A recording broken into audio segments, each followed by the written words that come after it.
There are many ways to deal damage in Skyrim, and one of them that I'm pretty sure I haven't used is poison, because with the right perks and weapons you don't really need to.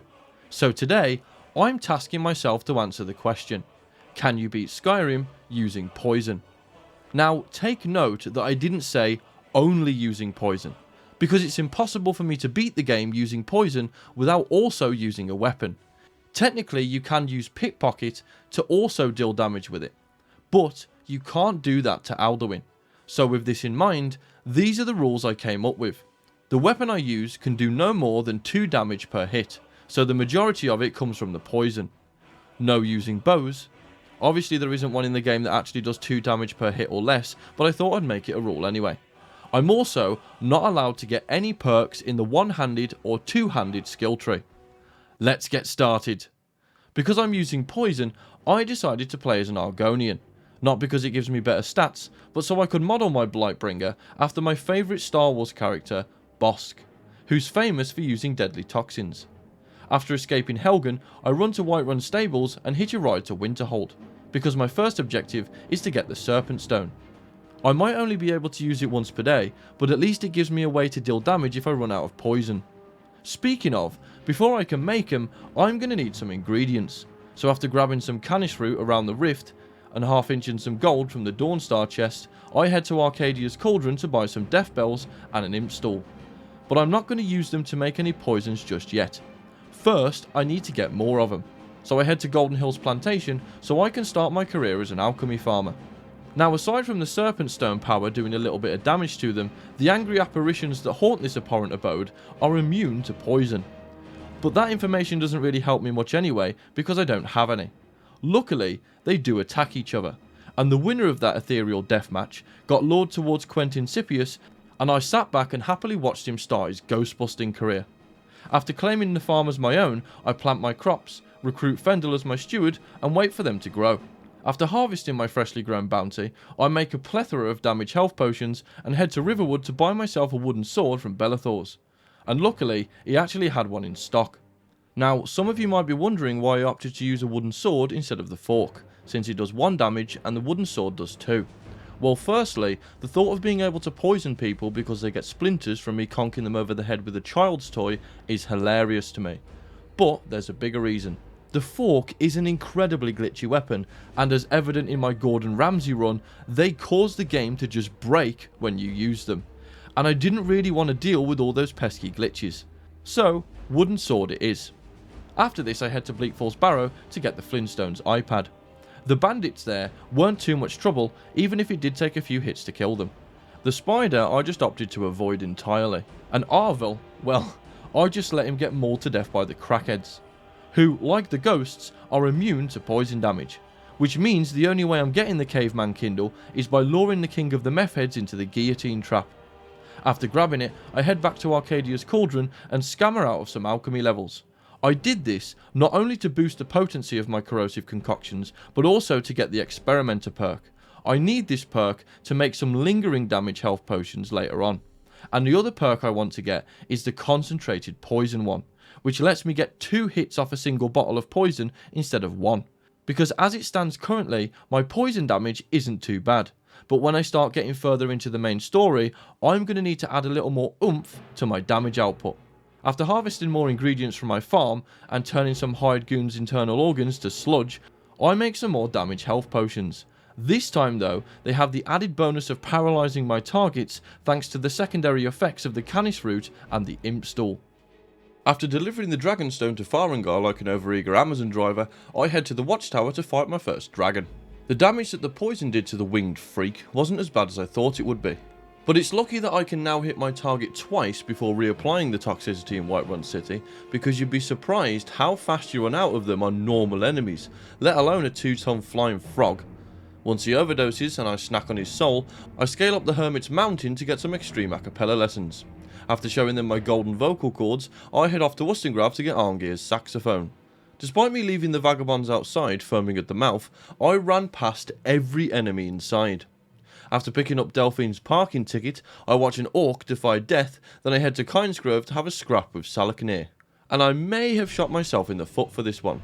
Because of my level, he turned out to be a blood dragon, so I did barely any damage to him. This is an important lesson as to why it's crucial to keep your poison stock up, because I ended up using most of the batch that I just made. Look at this, it took the piss to put this overgrown gecko back in the ground. Once he's dead and buried, I need to make another pit stop at the poison plantation to craft more of my venomous vials. At this point, I decided to gather some more Tapinella, because after my victory over the scaly bat, it's evident that I need to boost my damage numbers. And more Tapinella has the lingering damage secondary effect. So after gathering some, I plant some at the venomous vineyard, so hopefully by the time I've progressed more through the main quest, they'll be ready for harvest. Then I make some armour at the Riverwood blacksmith. After this I head to Solitude to prepare for the embassy heist.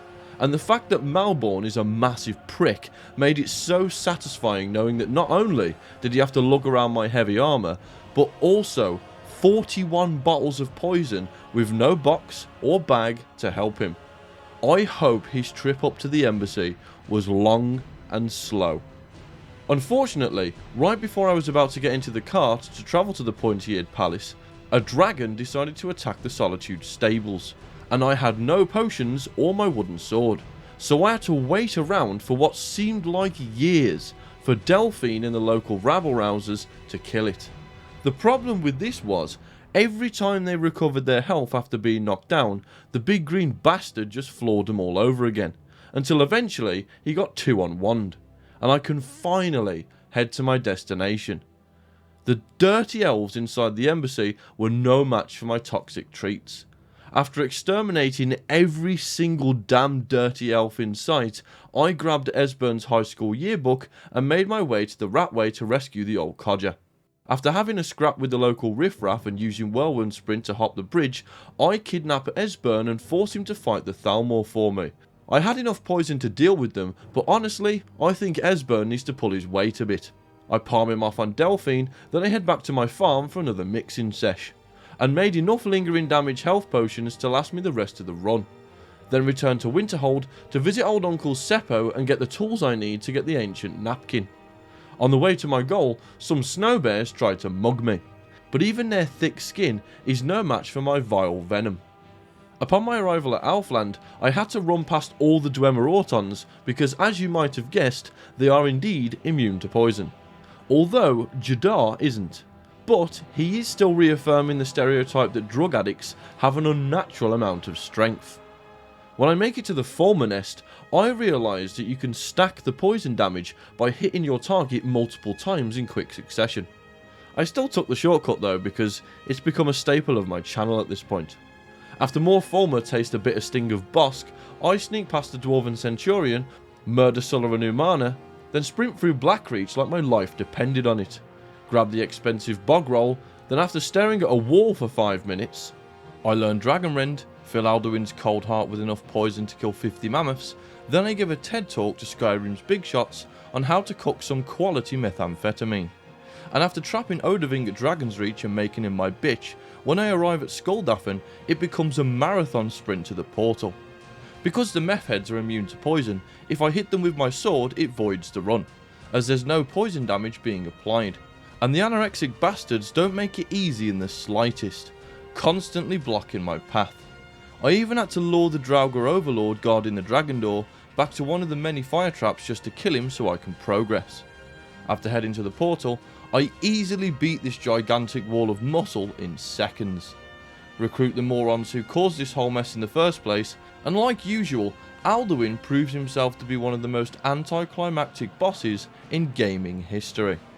Once he turns into a nuclear bomb, Bosk returns home to retire and live out the rest of his days as a mushroom farmer. And with that, it turns out you can beat Skyrim using poison. I had a ton of fun playing through this challenge, and watching all my enemies foam at the mouth as they slowly disintegrate from the inside out was incredibly satisfying. Thanks for watching. If you enjoyed the video, why not leave a like and subscribe? It helps out the channel massively. Plus, if you turn on the notification bell, you get to watch more juicy content from yours truly when it releases. If you want to support me further, consider joining as a channel member. You get early access to videos, and a mention in them for being such a legend. If there's a specific video you want to see, or you just want to have a chat, drop a comment down below, and I'll see you next time.